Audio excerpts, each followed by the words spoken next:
Pourquoi faut-il investir dans les crypto-monnaies maintenant et pour le futur? C'est le sujet de cette vidéo et aujourd'hui j'ai la chance d'être accompagné par un ami qui est expert sur le sujet puisqu'il s'agit de Dino qui va se présenter dans un instant. Merci à Dino d'être venu me voir. Bon, on est voisins à l'île Maurice, hein, ça prend pas beaucoup de temps en voiture, tu me diras, mais quand même merci. Un quart d'heure. Ça va un petit quart d'heure entre la canne à sucre et la mer.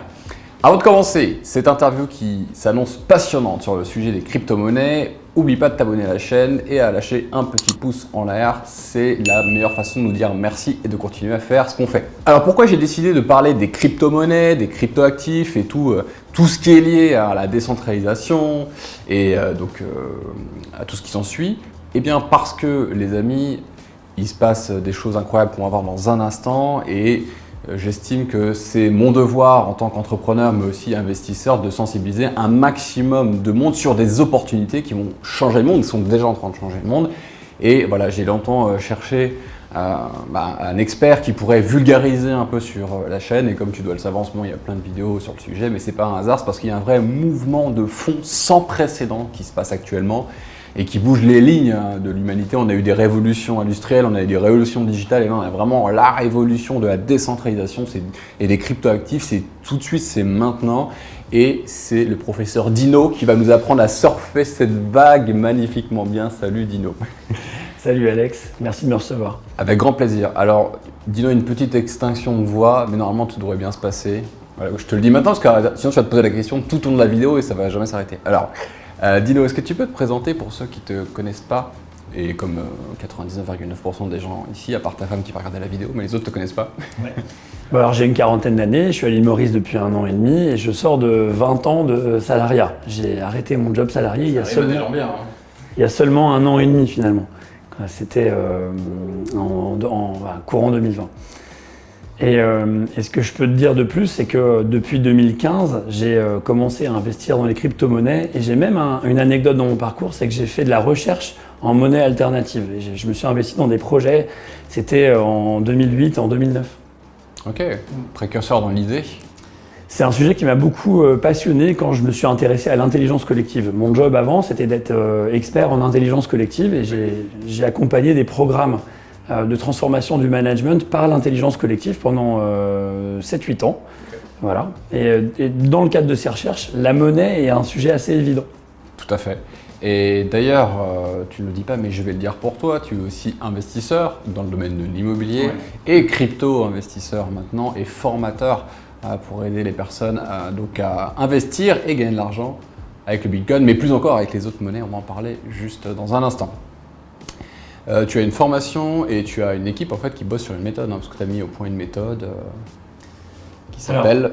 Oui, alors c'est vrai que inspiré notamment par toi il y a quelques années, j'ai entrepris de travailler sur ma liberté financière et en 3-4 ans c'était fait.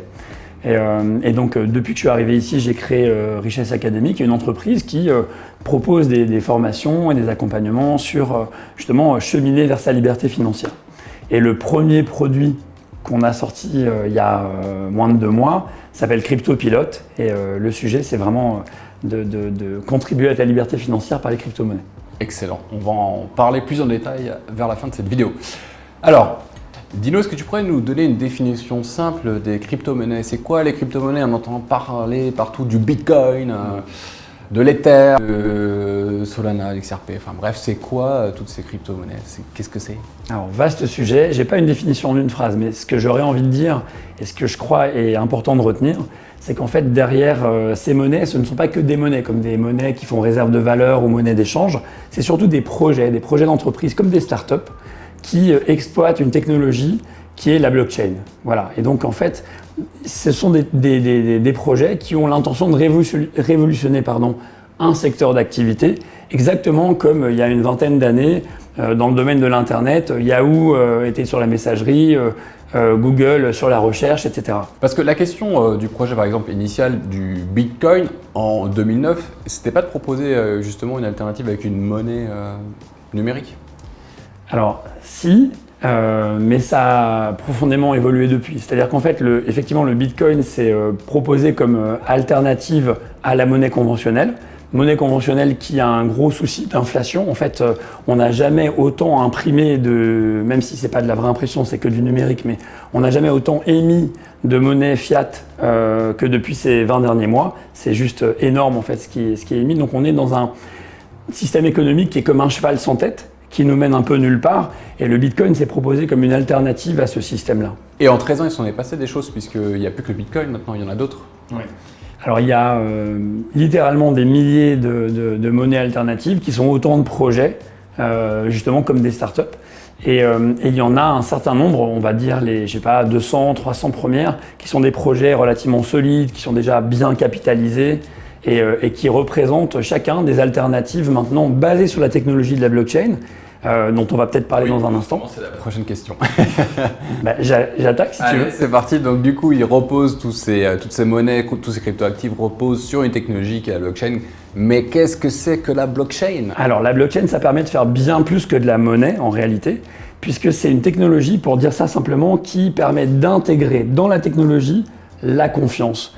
Et c'est vite dit, mais ça a d'énormes implications.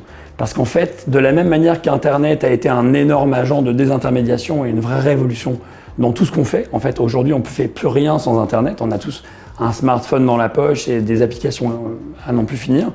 Vous voyez qu'aujourd'hui, on n'a pas encore vécu complètement la révolution de la blockchain parce que cette désintermédiation de la confiance, elle n'est pas encore dans notre poche, pas encore autant qu'elle le sera dans les années qui viennent. Voilà. Mais ce que ça implique, il y a plein d'exemples. C'est par exemple, tu n'as plus besoin de banque pour faire de la banque, tu n'as plus besoin d'Uber pour avoir un taxi. C'est l'étape d'après et c'est une autre évolution. Mais du coup, ça plaît autant que ça déplaît, ça, cette petite révolution.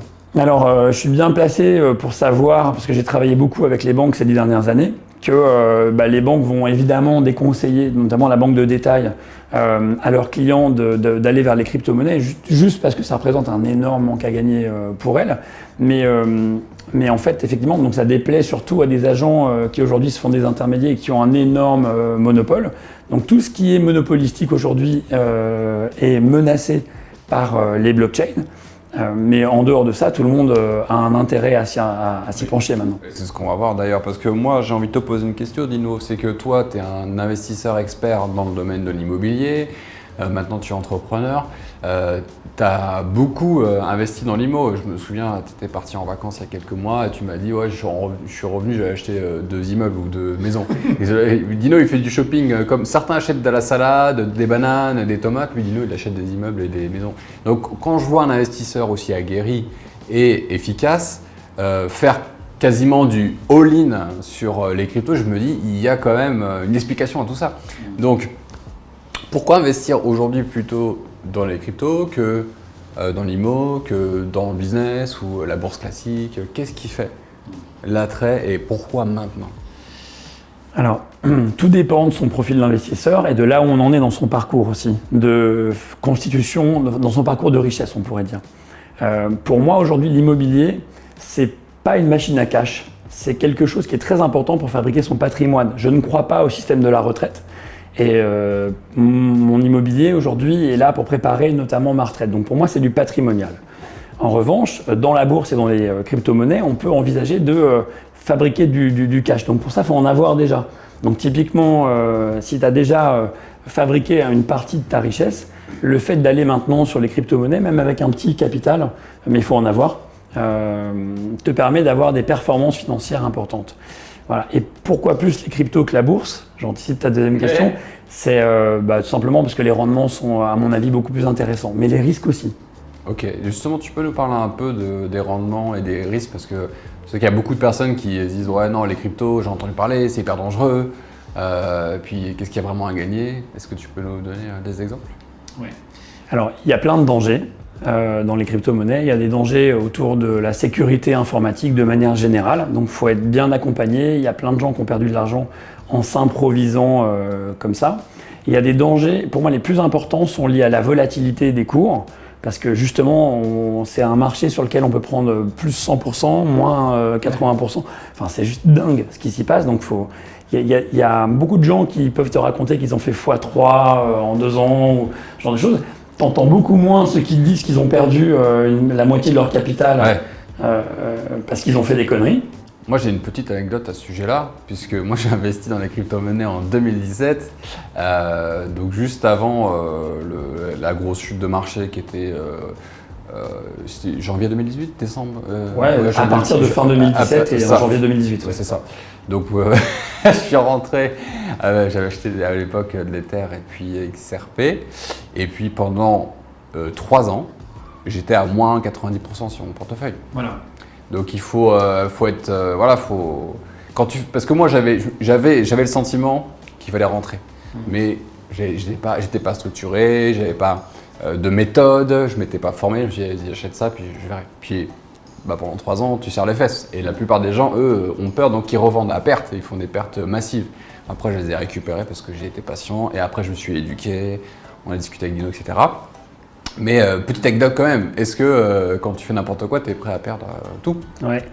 Et il y a ceux qui réalisent leurs pertes, comme ce que tu as fait à ce moment-là, mais il y a ceux qui ne réalisent pas leurs pertes. Et ça, c'est un autre risque, c'est qu'en fait, tu peux te retrouver à baguer, comme on dit, c'est-à-dire tu portes ton fardeau, et ça peut durer des mois, ça peut durer des années, où tu es détenteur de crypto-actifs qui ont la moitié de la valeur de ce que tu as payé. Moi, c'était moins 90.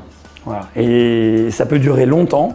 Et c'est vraiment très pénible. C'est-à-dire au niveau de l'expérience, L'expérience utilisateur est mauvaise. Je peux en témoigner aussi. C'est vraiment dur, quoi. Il y a celui qui s'occupe du trading dans CryptoPilote, David, et sa métaphore à lui, c'est que quand tu bagues, c'est comme une dague plantée dans le bide. Ça fait vraiment mal. Et tu y penses tout le temps. Et limite, plus t'as mis et plus tu peux ne penser qu'à ça. Ouais. Donc attention à avoir un vrai plan de training, de vraiment se former, d'être accompagné, parce que sinon c'est le genre de trucs qui vont t'attendre quasiment sûr et certain, parce que c'est tellement volatile et si tu n'as pas de stratégie ni de compétences, c'est fatalement ce qui arrive. Après tu peux faire partie des 1%, 5% qui vont faire x10, x100 parce qu'ils ont acheté un truc à un moment donné totalement par hasard, mais c'est une minorité, même 1% en fait, je dis 1%, 5%, mais c'est... il y a une stat qui dit que la plupart des traders perdent de l'argent, je crois que c'est 90% des traders ou un truc comme ça, traders débutants. Ouais, il faut savoir qu'il y a de plus en plus de débutants. Par exemple, en 2020, il y a 400 000 nouvelles personnes, des particuliers, qui se sont mis sur les marchés financiers en France, rien qu'en France. Marché financier ou crypto? Marché financier en général, mais aujourd'hui, la part des cryptos dans les néo-investisseurs, néo-traders, etc., elle est de plus en plus importante, elle est limite majoritaire aujourd'hui. Si tu as un billet à mettre, tu vas plutôt vers les cryptos parce que tu sais que c'est là où tu vas pouvoir justement, quand tu n'as pas forcément d'approche ou de technique, c'est là où tu vas pouvoir faire des multiples. Et en parlant de multiples, alors on peut avoir des idées de quelle stat on peut avoir quand on investit sérieusement dans les cryptos, dans des méthodes de trading comme la tienne par exemple. Quels sont les résultats typiques qu'on peut voir à la fois en étant safe et puis en étant prédictible, parce que je sais que tu le dis toi-même, maintenant le marché a beaucoup évolué, on n'est plus en 2015, on n'est plus en 2017, ça se stabilise de plus en plus, en tout cas ça ressemble de plus en plus à des marchés financiers classiques et on peut, comme tu le dis, en étudiant le comportement de foule et en ayant une bonne analyse technique, commencer à prédire de plus en plus précisément comment bien trader et avoir des gains qui sont positifs. Donc tu peux nous parler un peu de ces résultats, Tsegui? Alors je vais parler des résultats. Il y a un truc très important que j'ai découvert que très peu de gens finalement savent et dont nos clients n'avaient pas conscience avant de commencer à travailler avec nous, c'est qu'en fait le marché en 2021 a vécu une profonde mutation. C'est-à-dire que l'afflux de liquidités sur les cryptos a été tellement énorme, tout le monde s'y est tellement mis, y compris les banques qui te déconseillaient d'y aller. En fait, dans la banque de détail, voilà, en réalité derrière, avec ton argent sur un livret A ou un PEL ou je sais pas quoi qui te rapporte rien, eux ils y vont aussi maintenant. Voilà, donc il y a de plus en plus de fonds spécialisés qui travaillent pour le compte des banques pour qu'une fraction de plus en plus importante de leur liquidité soit justement investie dans les cryptos. Donc voilà, maintenant les performances, justement, elles sont beaucoup moins bonnes en 2021 pour la plupart des prestataires parce que le marché s'est tellement transformé que leurs techniques et leurs méthodes et leur stratégie de trading, typiquement, fonctionnent beaucoup moins bien. Donc, si on est honnête, quelqu'un peut faire x10 en investissant sur des altcoins comme ça parce qu'il a un bon tuyau, etc. Mais c'est aussi un coup à tout perdre. Ah, bien sûr. Voilà. Donc en fait, schématiquement, les performances peuvent être dingues. Il y a des gens qui ont fait des 100, des 1000%, etc. Mais généralement avec des petites sommes, il ne s'agit pas d'aller mettre tout son capital sur des trucs aussi fous. Mais ces mêmes gens, comme tu le dis, il y en a plus qui ont perdu que de gens qui ont gagné. Il faut savoir que c'est un marché qui est très manipulable et très manipulé. Plus on va sur les alts, donc les cryptos, qui ont un gros potentiel de croissance, plus c'est des alts qui ont des faibles liquidités et donc dont l'afflux de liquidités par des gens qui veulent manipuler les cours fera pumper, comme on dit, ou dumper les cours. Donc en fait, on est très exposé quand on est seul et qu'on va aller investir sur des projets à fort potentiel. Donc pour répondre à ta question, les gains peuvent être énormes et en même temps très dévastateurs. Et à côté de ça, quand on a des stratégies un peu plus sérieuses, les acteurs dans le trading par exemple, qui, on va en parler peut-être à un autre moment, mais qui peuvent investir pour ton compte, ont déjà réussi à sortir fréquemment des performances de l'ordre de 20 à 30% pour un client donné.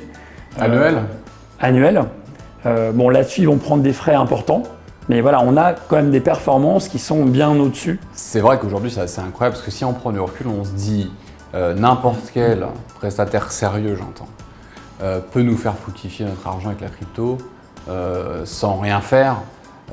Bon, par contre, effectivement, ils vont se gaver sur les gains, ils auront fait beaucoup plus. Mais voilà, je veux dire, aujourd'hui, il faut vraiment le vouloir pour pas gagner de l'argent avec les cryptos, quoi, presque. Oui, alors, ces prestataires qui peuvent par exemple t'apporter 20% par an, ils vont avoir du mal à avoir une performance constante. Et surtout, tu dis, faudrait être pas bon pour pas y aller, etc. Mais ils assurent aucune sécurité. C'est-à-dire qu'en fait, ils te transfèrent le risque, donc ils vont faire de leur mieux, mais ils peuvent pas te garantir que ton capital sera toujours là à la fin de l'année. Et donc en fait, il y a quand même des dangers, même quand on choisit un bon délégataire et qui a déjà donné des performances dans le passé, ça ne veut pas dire qu'il va en avoir cette année. Toi, tu es plus de l'école, formez-vous, devenez un petit peu propriétaire de votre savoir, de vos analyses, en étant accompagné, coaché, dirigé, mais en fait de garder le fait d'y aller soi-même, quoi. De manière générale, quand on investit, il faut comprendre ce qu'on fait.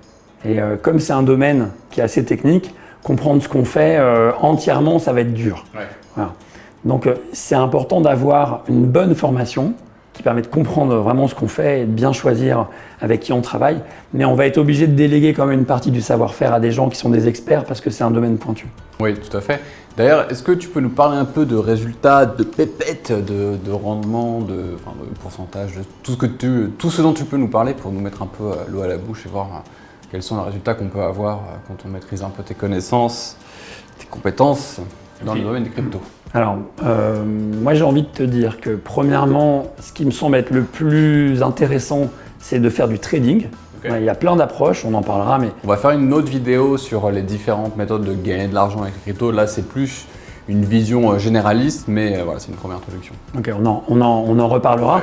Mais en un mot, commençant, pourquoi le trading? Parce que ça permet de capitaliser, c'est-à-dire de quelque part d'avoir un clapet anti-retour, ce qui permet de protéger ce que tu as déjà gagné. Et c'est la seule approche qui permet de faire ça. Voilà. Nous, dans ce qu'on fait, on garantit 50% de performance annuelle à nos clients. Ah, donc c'est beaucoup. Sinon, on les rembourse. C'est très très bien. Donc en fait, si je comprends bien, si j'investis 10 000 €, à la fin de l'année, j'ai une garantie d'avoir 15 000. Tu as une garantie d'avoir 15 000 et si tu ne les as pas, en ayant suivi la formation et l'entièreté du programme, on te remboursera ce que tu as payé. Efficace. C'est qu'en fait, en 2021, on a fait plutôt 100% que 50%, donc on est assez confiant. Ouais, là, aujourd'hui, vous doublez, donc toi, tu doubles ton capital au minimum déjà à titre personnel. Et ensuite, les élèves le doublent aussi, en tout cas pour 2021, c'est ce qui a été fait jusqu'à présent. Ouais. Alors, avec une particularité, si je vais être totalement transparent et honnête, c'est que le service a été commercialisé en décembre. Il tournait en pré-prod depuis début septembre. Et avant ça, il y avait une petite différence dans la stratégie. Donc, c'est honnête de dire qu'on a fait x2 l'année dernière avec cette stratégie-là. Mais je ne peux pas publier ces chiffres comme un report pour dire voilà. C'est ce que vous avez fait, ce qui est top. Et en continuant d'optimiser la méthode, il y a cette garantie-là de 50%. Ouais. Ce qui est énorme. Enfin, je veux dire, le livret A, c'est 0,5, non, c'est 1%, je crois, maintenant. C'est ridicule. C'est passé à 1%. Tu perds de l'argent. Ça couvre pas l'inflation qui est de presque 3, je crois, en France. Donc, en gros, ce que les gens ne comprennent pas ou qui ont du mal à comprendre, c'est oui, mais non, mais les cryptos, c'est dangereux ou tout autre type d'investissement. Moi, je préfère pas prendre de risques et mettre mon cash sur un livret A. Oui, mais ok, mais en fait, tu perds virtuellement 2% de pouvoir d'achat par an, en fait, avec tout ça. Donc, ton argent fond comme la neige au soleil, presque, dans sa valeur. Mais il faut se réveiller, quoi. Qu'à un moment donné, là, il y a 50% et là, il y a moins 2%. Donc, il faut choisir ses combats à un moment donné. Bon, depuis 2 ans, on parle beaucoup de balance bénéfice-risque. Et le sujet, je crois vraiment, est-ce que nous, on a vraiment beaucoup cherché à faire pendant… Il y a des années de travail derrière, il y a beaucoup de compétences. Il y a toute une équipe. On est presque 10 maintenant, en fait, finalement, à travailler sur le sujet. Excellent. Ça a été très, très vite. Eh bien, c'est d'arriver à avoir non pas la meilleure des performances, mais la performance qui soit la plus garantie possible. Donc, notre job à nous, si on avait un métier, si on pouvait le définir comme ça, c'est d'amener de la stabilité dans un monde très volatile. Voilà, c'est d'essayer d'en profiter, mais sans s'y exposer trop. Ok. Donc on parlera des différentes méthodes de trading et des erreurs à pas faire sur une prochaine vidéo qui va arriver, donc spécial investissement et comment gagner de l'argent avec les cryptos. Juste pour aider les personnes là qui viennent et qui commencent à peine à comprendre l'univers, il faut aller sur quelle plateforme pour trader, pour acheter des crypto-monnaies? C'est quoi qui existe aujourd'hui? Est-ce que c'est sûr? Est-ce que c'est safe? Est-ce que tu peux nous expliquer un petit peu? Alors, ouais. Il en existe pléthore. Il y en a qui sont plus adaptés aux débutants et d'autres qui sont un peu plus techniques. Bon, la plus connue, c'est Binance, parce que c'est aussi la plus grosse et c'est celle que nous utilisons. Pour une raison simple, c'est qu'elle a plein de liquidités. Je développerai ça peut-être plutôt dans la deuxième vidéo. Donc c'est très important la liquidité. Mais en France, beaucoup de gens utilisent FTX ou Kraken ou Coinbase. Voilà, il y en a un certain nombre. C'est ça. Moi, je me souviens à l'époque, j'avais utilisé Kraken et Coinbase. Et à l'époque, en 2017, sur Coinbase, tu pouvais acheter à peine, je crois, 4 cryptos, 5 cryptos. Il n'y avait rien. Ça a vachement changé aujourd'hui. Alors voilà, le choix des paires disponibles, c'est-à-dire les couples stablecoin crypto dispo, est très important aussi. Ok, d'accord. Donc ça, on en parle dans la deuxième vidéo, les amis. On va rentrer plus dans la technique, plus dans les questions de trading justement et de méthodes et d'erreurs à ne pas faire. Ok, donc merci Dino pour cette première introduction dans le monde des cryptos. Il y a encore plein de choses à dire, certes, mais on voulait faire quand même une vidéo qui tient encore la route et qui ne dure pas 1h30. En résumé, il y a un changement de fond qui est majeur. On est en train de vivre une révolution de la décentralisation des cryptoactifs qui fait que les codes changent. Et on n'a plus besoin tant que ça d'intermédiaires dits de confiance, donc des institutions qui sont là depuis des années et qui contrôlent votre argent. Donc ça change de main. Ça inclut quoi? Une opportunité unique de s'enrichir, mais aussi une opportunité unique de perdre de l'argent si on fait n'importe quoi. Donc je résume ce qu'on se dit. Ce sur quoi toi tu t'es basé, c'est que tu t'es formé, déjà tu as formé ton mindset d'investisseur, puis après sur les cryptos et tu as mis au point avec ton équipe une méthode qui s'appelle CryptoPilot, qui permet de naviguer dans des eaux qui peuvent parfois être troubles et de bien naviguer de façon safe et de garantir de doubler son capital chaque année ou rembourser, ce qui est cool, donc on va en parler dans la deuxième vidéo. Et en attendant, pour aller plus loin dans cette introduction, si toi aussi ça t'intéresse de doubler ton capital, de rentrer dans le monde merveilleux des cryptos et de maîtriser beaucoup plus cet écosystème, on a décidé d'organiser un webinaire ensemble. Donc je mets les informations et le lien juste en dessous. Qu'est-ce qu'on va voir, Dino, dans ce webinaire en substance? C'est quoi le programme? Alors, on aura plus de temps que là maintenant. Donc on va pouvoir entrer un peu dans les détails et on va parler notamment un peu plus du sous-jacent, c'est-à-dire pourquoi on est sûr que les cryptos ça va continuer de se développer et que c'est pas du tout une tendance, mais plutôt un gros facteur de changement sociétal, une première chose. Ensuite on verra vraiment plus exhaustivement les différentes façons d'investir dans les cryptos et leurs avantages et inconvénients. Donc ça c'est bien pour avoir un tour d'horizon. Et après on plongera dans comment on arrive à sortir des performances comme celles dont on a parlé aujourd'hui, comment on arrive à amener de la stabilité dans la volatilité, comment on arrive à se sécuriser. Et puis on aura aussi un client ou une cliente qui viendra témoigner. On fait toujours ça parce que ça permet d'avoir du réel, du concret, de voir dans la tête d'un particulier comme toi et moi, comment ils vivent l'expérience et ça fait quoi de réussir en étant bien guidé, donc c'est top. Ouais. Ce webinaire est gratuit, les amis, bien sûr, il n'engage à rien et Dino répondra à toutes les questions que tu pourras lui poser sur le sujet des cryptos et comment commencer. Moi, j'ai suivi, puisque j'accompagne le groupe de Dino dans le développement de ce projet, donc j'ai suivi depuis le début et je connais aussi David qui est à la technique, à l'analyse technique, on va dire, et vraiment c'est ultra sérieux et tu vois avec semaine après semaine, mois après mois, comment tout se structure, comment les résultats arrivent régulièrement, etc. Enfin, c'est un vrai plaisir de voir ça évoluer. Et donc du coup, réponse garantie à toutes les questions et aussi bien pour les investisseurs totalement débutants, si c'est la première fois que tu entends parler des cryptos ou alors tu t'es jamais vraiment lancé, et c'est fait pour toi. Et même je dirais si tu es déjà un investisseur intermédiaire mais que pour toi, tu te dis moi je ne double pas encore mon capital tous les ans, that's for you my friend, parce que c'est quand même super intéressant et c'est garanti, donc c'est juste en bas. Et on se donne rendez-vous pour les prochaines vidéos un peu plus techniques, on va parler de trading, on va parler d'erreurs, on va mettre un peu les mains dans le cambouis. Donc merci beaucoup Dino pour cette première vidéo. Avec joie, merci à toi. Et bien sûr, si tu as d'autres questions, d'autres suggestions de thématiques que tu voudrais qu'on développe avec Dino dans les prochaines vidéos, on en fera d'autres, c'est possible, eh bien mets-le juste en dessous et n'oublie pas de liker, partager, commenter. Je te remercie et à très bientôt. Ciao.